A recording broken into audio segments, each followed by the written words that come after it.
Assalamualaikum warahmatullahi wabarakatuh.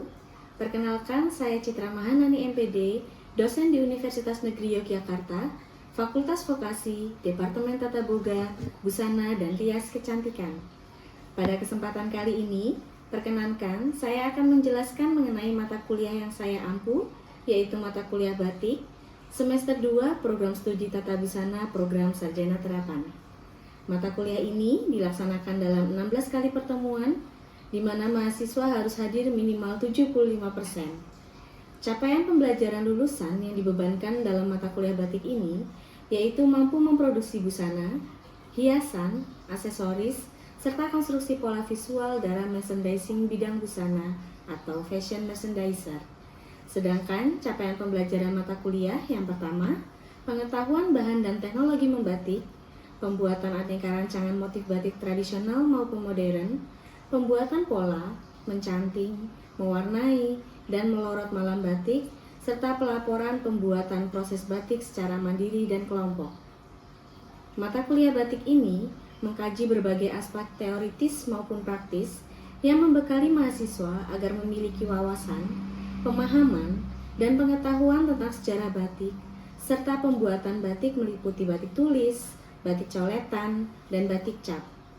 Pembelajaran mata kuliah batik dilakukan mahasiswa meliputi proses pembuatan batik yang meliputi perancangan motif, teknik pewarnaan sampai pada proses penyelesaian hingga menjadi kain batik. Mata kuliah ini memacu keterampilan mahasiswa dalam mengembangkan kreativitas dan menciptakan desain batik yang inovatif sekaligus tetap menjaga budaya. Untuk komponen penilaian mata kuliah batik mencakup kognitif 50%, di mana terdiri dari kehadiran 5%, kuis 5%, tugas 5%, UTS 15%, dan UAS 20%.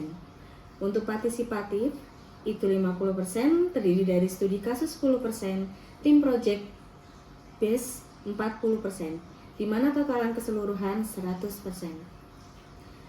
Berikut merupakan cuplikan pembelajaran yang saya lakukan secara sinkron, tatap muka di Zoom.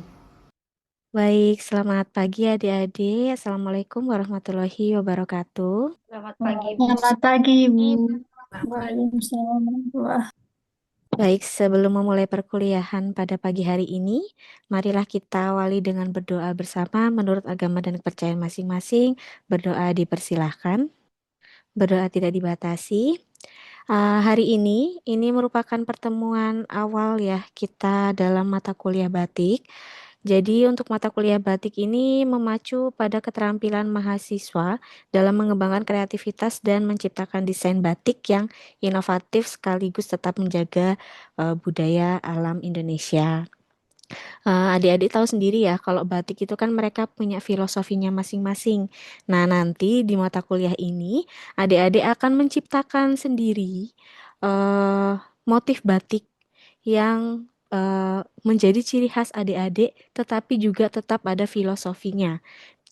Nah, pada perkuliahan pagi hari ini kita akan belajar bersama-sama tentang macam-macam motif dan jenis batik serta alat dan bahan, kemudian bagaimana proses pembuatan batiknya.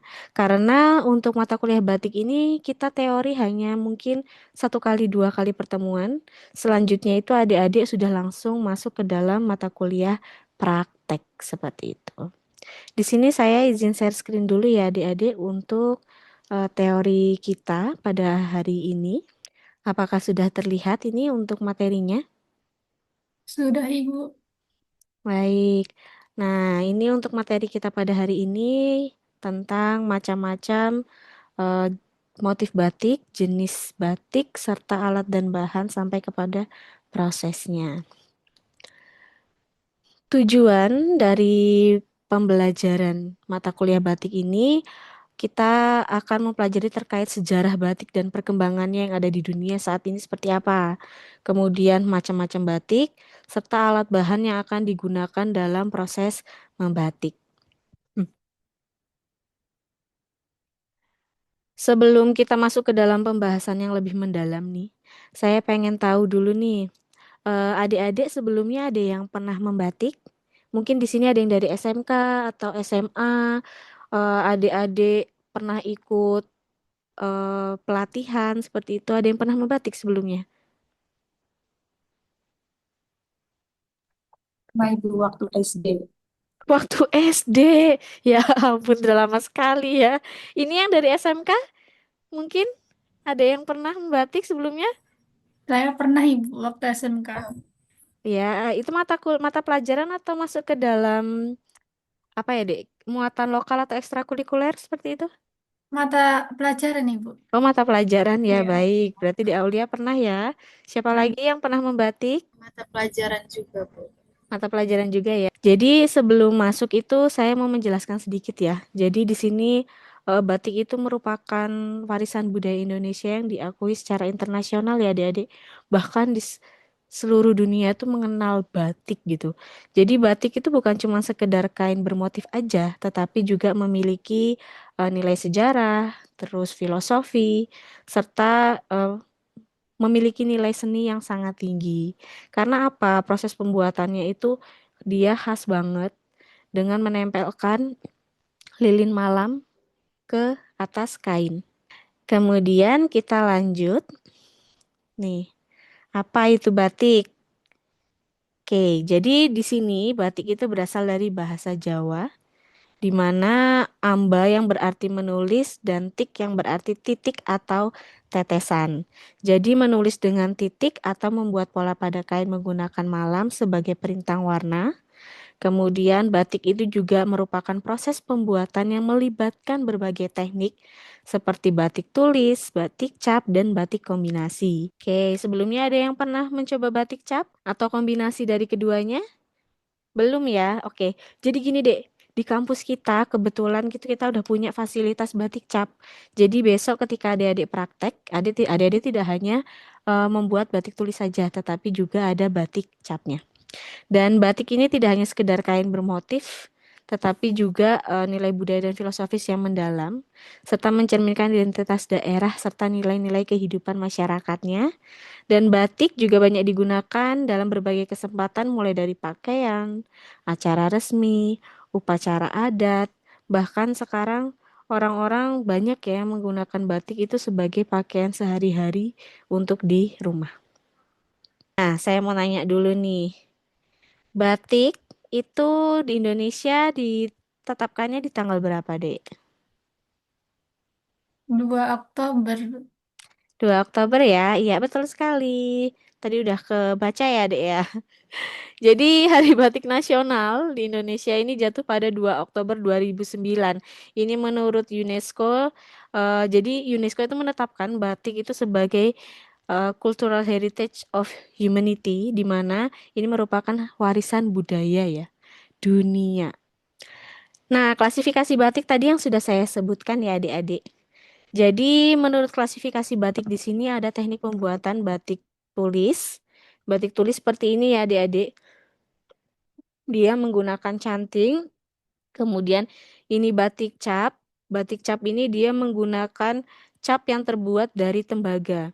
Dan ini batik lukis. Dan di dalam batik lukis ini bisa deh dikombinasikan antara batik tulis maupun batik cap, kemudian adik-adik lukis seperti ini. Ini adalah alat dan bahan yang akan kita gunakan. Ini ada dingklik, kemudian ada gawangan, ini ada canting, kain. Ketika praktek itu menggunakannya morinya mori primissima ya, yang sedikit lebih halus. Jadi nanti hasil dan kualitas dari ngebatiknya itu akan lebih bagus. Jadi ya selain dari kualitas bahan tentu juga dari mordantingnya ya itu juga akan mempengaruhi seperti itu. Nah, di sini kita lanjut untuk alat dan bahan ada yang namanya wajan. Nah, wajan ini, Dek, itu kalau dulu waktu saya masih kuliah ini masih kita pakai karena apa? Karena kita dulu masih pakainya kompor minyak yang ada sumbu-sumbunya itu. Nah, nanti kalau ada adik praktek, adik-adik sudah menggunakan kompor listrik yang seperti ini ya. Itu udah include wajan di atasnya dan ini lilin malamnya. Nah, ini ada jenis-jenis canting. Canting yang akan kita gunakan biasanya kalau adik-adik beli itu nanti udah include ada 3 canting ini ya adik-adik, ada canting kelowong, canting cecek, dan canting isen-isen. Saya mau nanya dulu nih, untuk canting kelowong. Ini canting kelowong dia digunakan untuk apa ya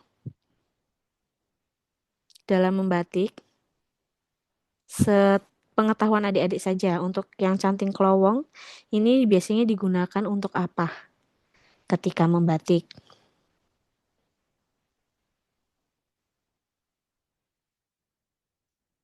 Ada yang tahu? Ini kalau adik-adik aktif menjawab dan bertanya, ini ada poin lebihnya nanti ketika proses penilaian.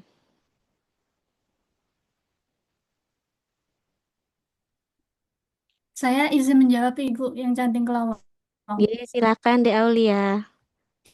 Kalau canting kelawang itu biasanya digunakan untuk membuat garis-garis besar yang membentuk pola dasar di motif utama pada kain batiknya ya.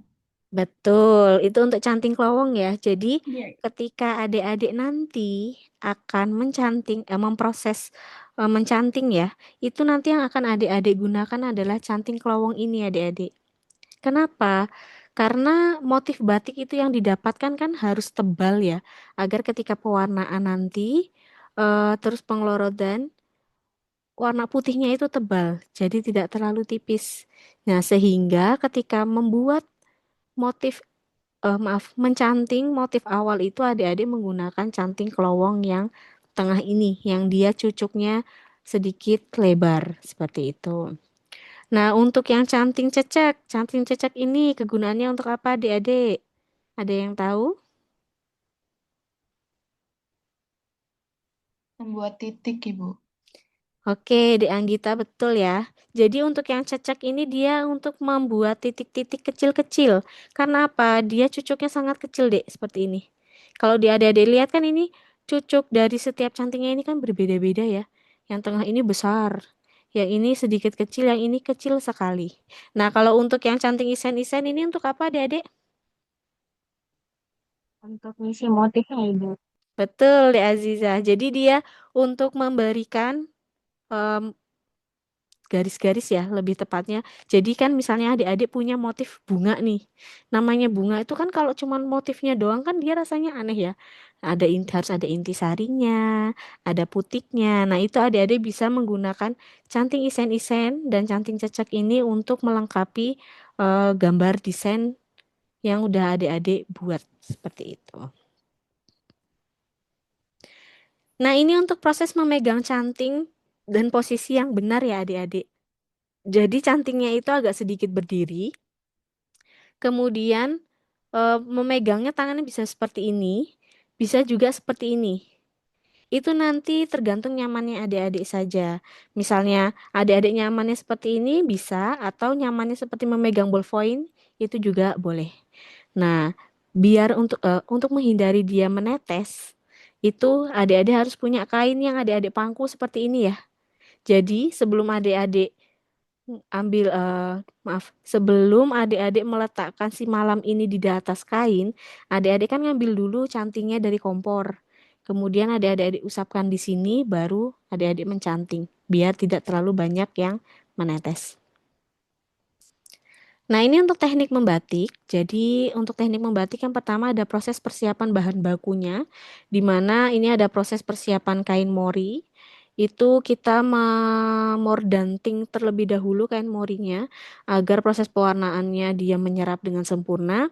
Kemudian persiapan lilin malamnya ini adik-adik bisa lilin malamnya adik-adik masukkan di atas wajan. Kemudian adik-adik cairkan. Nah, biasanya pembuatan lilin batik ini terdiri dari gondorukem, damar mata kucing, parafin, lilin tawon, gajih atau lemak binatang, kemudian minyak kelapa, dan lilin batik bekas lohrodan. Jadi, biasanya di industri batik itu mereka untuk mengurangi limbah, lilin malamnya itu yang setelah pengelorodan kan nanti ditampung, Dek. Itu kemudian dibuat ulang menjadi lilin yang baru. Sehingga itu membutuhkan pencampuran lilin batik bekas lorodan ini. Itu kita di kampus tidak akan mempelajari pembuatan malam ini ya adik-adik. Karena prosesnya panjang banget. Mungkin kalau adik-adik nanti ikut pelatihan di Balai Besar Kerajinan Batik biasanya, itu nanti akan diajarin untuk pembuatan lilin malam ini. Kemudian yang kedua ada proses pembatikan, itu melekatkan lilin secara tulis dengan canting. Kemudian nanti adik-adik juga akan mendapatkan ilmu untuk batik cap. Di dalam proses pembatikan ini ada yang namanya ngelowong serta ngisi isen-isen tadi menggunakan canting yang sudah ada. Kemudian menembok batiknya. Jadi setelah adik-adik ngelowong, kan adik-adik ngisen-ngisen. Kemudian adik-adik menembok tembok isi batikannya. Nah, ketiga tahapan ini menggunakan alat canting tulis yang dikerjakan pada dua permukaan seperti ini, adik. Jadi ini ngelowong dulu, ini ngisi isen-isennya, kemudian ini untuk nembok. Sebenarnya nemboknya itu adik-adik juga bisa setelah proses apa itu pengisian warna di dalam motifnya, Dek. Nyolet. Setelah proses mencolet itu adik-adik juga bisa melakukan proses menembok malamnya dan ditutup lagi dengan malam seperti ini ya, biar warnanya tidak kemasukan warna dasar. Kemudian ada pelekatan lilin dengan alat cap. Nah, alat capnya seperti ini adik-adik. Jadi kita punya beberapa jenis alat cap yang ada di kampus, baik itu besar, kecil motifnya. Kemudian ini adalah proses pembuatannya. Jadi kalau kita ke industri kerajinan yang membuat batik cap ini, adik-adik bisa melihat mereka membuat batik capnya seperti ini menggunakan tembaga. Tembaganya ini adik, ini bisa dibentuk. Jadi ini sesuai requestan kita untuk motifnya. Nah, tadi kan saya sampaikan di awal, adik-adik harus membuat motif baru ya. Tetapi untuk batik cap ini adik-adik tidak bisa request membuat motif ini sendiri ya, Dek. Jadi yang sudah ada saja di kampus. Nanti kalau misalnya adik-adik ternyata lulus mau buat industri batik, itu baru bisa merequest batik capnya. Selanjutnya ini adalah proses pewarnaan. Proses pewarnaannya ini ada coletan dan itu yang warna yang digunakan bisa zat warna rapid, indigo sol, dan zat warna reaktif. Untuk pewarnaan celup, ini zat warna yang digunakan biasanya itu adalah naptol atau indanthren, zat warna reaktif atau soda alam, seperti itu. Kemudian setelah proses pewarnaan selesai, kita keringkan dulu di bawah sinar matahari, diangin-anginkan. Kemudian ada yang namanya proses pelepasan lilin batik atau yang namanya penglorodan. Di mana ada dua teknik nih yang digunakan. Ada yang dikerok, itu proses pelepasannya sebagian dengan cara dikerok atau penyempurnaan proses ini diperlukan adanya penyikatan. Nah, yang kedua ada yang namanya proses penglorodan, di mana ini direbus di dalam air mendidih yang dikasih kanji sama soda. Kemudian proses malamnya itu akan luntur. Tetapi tidak akan luntur sempurna ya. Jadi harus beberapa kali adik-adik angkat, kemudian adik-adik celupkan, terus adik-adik agak sedikit digosok. Karena kalau tidak itu bekas lilin malamnya masih menempel di kain. Nah, ini kurang lebih proses untuk membatik ya. Jadi dari kain, adik-adik membuat persiapan tadi dari mordanting dan lain-lain. Ini siap dibatik. Kemudian pewarnaan, penglorodan, sampai kepada penyempurnaan sehingga menjadi kain batik yang sempurna. Ini klasifikasi batik berdasarkan motifnya ya adik-adik. Ini yang motif klasik, biasanya dia motif-motifnya tuh kayak kawung, kemudian parang, itu yang biasa digunakan di keraton-keraton ya. Ini batik-batik pesisir, warnanya biasanya cerah-cerah, yang tidak menganut pada tradisional melainkan memiliki keberagaman dan kemandirian dalam pengungkapan bentuk dan warna. Nah, biasanya batik pesisir ini memiliki motif tumbuhan, kemudian hewan, kayak bunga, tanaman, kemudian ini batik Cirebon ini dia bentuknya megamendung, seperti itu, warnanya juga lebih cerah. Kalau batik kontemporer seperti ini ya, ini biasanya batik modern. Adik-adik kalau ke industri batik sekarang sudah banyak banget orang yang membuat batik kontemporer seperti ini. Polanya juga lebih bagus, kemudian jauh banget dari batik klasik ya adik-adik. Kebanyakan motifnya abstrak. Nah, ini yang perlu adik-adik ketahui untuk penugasan ya, penugasan di minggu ini. Jadi, adik-adik kan sudah tahu ya kurang lebihnya jenis batik menurut daerah asal ini ada, ini yang saya temukan ya, yang saya rangkum itu kurang lebih ada 14. Sebenarnya banyak banget. Selain ada batik Solo, Jogja, Pekalongan, sampai Minangkabau. Nah, itu nanti untuk penugasannya adik-adik bisa membuat katalog batik dari berbagai jenis batik yang ada di dunia ini. Minimal itu harus ada 100 batik untuk katalog batik yang akan adik-adik buat beserta dengan filosofinya. Seperti itu. Itu nanti untuk tugas minggu ini karena tidak hanya batik membuat katalog saja. Nanti adik-adik juga akan membuat survei. Survei ke industri batiknya. Untuk mereviewnya, ini akan saya tunjuk secara random saja ya. Jadi saya menggunakan aplikasi Spinner. Nanti berdasarkan itu siapa yang akan menjawab, itu siapa yang ditunjuk itu berarti yang akan menjawab pertanyaan saya seperti itu. Oke, apakah adik-adik sudah siap? Pertanyaannya itu yang akan saya berikan seputar yang sudah saya ini kok Dek apa jelaskan tadi. Kita klik ya untuk spin.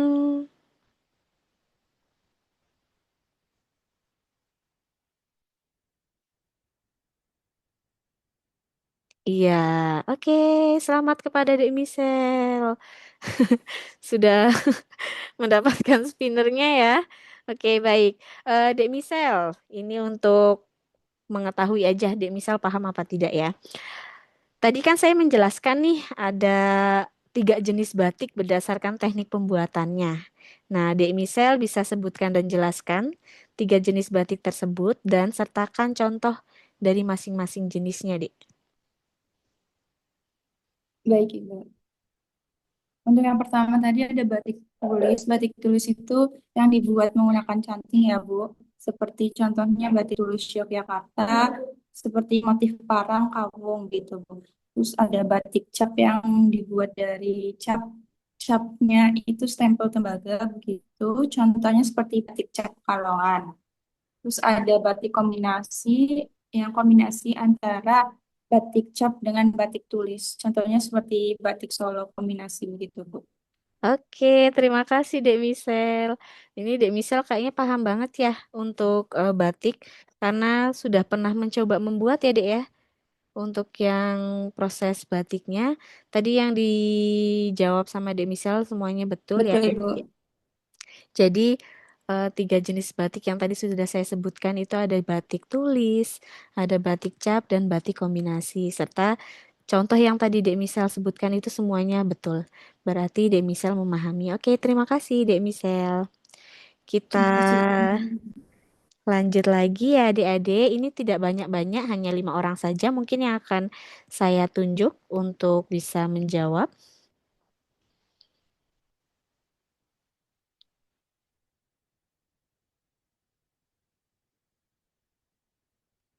Oke, kepada Dek Cynthia. Selamat Dek Cynthia, ada nggak ini? Oke, ada ya. Baik. Dek Cynthia, di sini saya mau tanya aja nih. Tadi kan saya menjelaskan terkait motif batik tradisional ya. Nah, Dek Misel, maaf, Dek Cynthia, untuk motif batik tradisional itu yang dimaksud dengan motif batik tradisional itu apa? Dan sebutkan minimal 3 motif batik tradisional beserta asal daerahnya, Dek. Jadi kalau motif batik tradisional itu pola-pola batik yang memiliki makna simbolis dan berasal dari daerah tertentu yang ada di Indonesia, Bu. Terus ada beberapa contohnya itu seperti motif parang yang berasal dari Yogyakarta, terus yang melambangkan kekuatan dan keberanian, terus ada motif megamendung yang berasal dari Cirebon, yang menggambarkan ketenangan dan kesabaran, serta ada batik kawung dari Surakarta yang melambangkan keadilan dan kesucian. Betul sekali adik-adik. Jadi untuk motif batik tradisional itu tadi sudah disampaikan oleh Dek Cynthia ya, itu jawaban yang sangat bagus. Jadi dia itu biasanya motif-motif yang diambil berdasarkan filosofi dari daerahnya masing-masing, Dek. Tadi seperti yang disampaikan oleh Dek Cynthia, adik-adik pasti lebih familiar sama batik Megamendung ya, karena itu dari Cirebon. Karena apa? Warnanya juga dia lebih cerah ya. Padahal kebanyakan batik tradisional itu dia mempunyai warna-warna yang lebih sedikit kalem seperti batik kawung, kemudian batik parang, seperti itu. Nah, itu merupakan contoh-contoh batik tradisional yang ada di Indonesia. Makasih Dek Cynthia untuk jawabannya. Nah, ini untuk pembahasan kita di minggu depan. Dan setelah adik-adik presentasi, nanti kita mulai masuk ke dalam proses pembuatan motif batiknya. Seperti itu ya adik-adik. Sampai sini ada yang mau ditanyakan dulu? Belum ada, Bu. Baik, belum ada ya. Untuk presensi tadi saya sudah lihat presensikan secara manual. Nanti silakan bagi yang merasa tadi udah hadir, tapi tiba-tiba terpental dari Zoom, nanti bisa konfirmasi saya melalui WA. Seperti itu ya. Baik, mungkin sekian dari saya untuk pertemuan pada pagi hari ini. Semoga adik-adik bisa menerima ilmunya dengan baik, kemudian materinya yang didapatkan semoga bisa menjadi bekal untuk adik-adik praktek besok. Baik, demikian pemaparan materi mata kuliah batik yang saya ampu. Semoga dapat gambaran ya adik-adik terkait pengajaran yang saya lakukan di program studi D4 Tata Busana. Terima kasih. Saya tutup. Wassalamualaikum warahmatullahi wabarakatuh. Demikian atas paparan materi mata kuliah batik yang saya ampu. Semoga dapat memberikan gambaran terkait kinerja pengajaran yang saya lakukan di program studi Tata Busana Sarjana Terapan Universitas Negeri Yogyakarta. Saya ucapkan terima kasih kepada tim penilai dan tim Panitia Sedus 2025, Kementerian Pendidikan Tinggi, Sains dan Teknologi, dan tak lupa juga saya mengucapkan terima kasih kepada pimpinan UNY, pimpinan Fakultas Vokasi, teman sejawat, dan rekan-rekan mahasiswa. Demikian yang bisa saya sampaikan. Wassalamualaikum warahmatullahi wabarakatuh.